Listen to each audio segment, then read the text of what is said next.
I veliki pozdrav svima ljudi, ja sam Komšija i današnji video ću vam pokažem kako da isključiti da vam se računar gasi posle nekog određenog vremena, pošto znam da imam dosta računara koji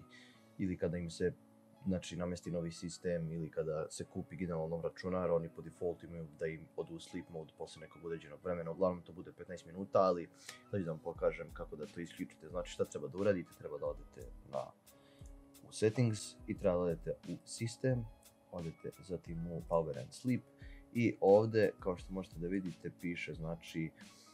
znači kada je pluginovan da se on isključi i od, znači imamo, ja sam stavio na nikad, imamo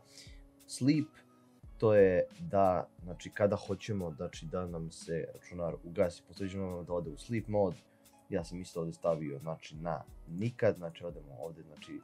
verovatno će vam biti na fazom 15 minuta i tako nešto, vi odete znači na never, ili isto ovdje iza, znači screen da ode u screen saving mode, znači ovdje isto, znači možete staviti znači na nikad, tako da to je to, pozdrav!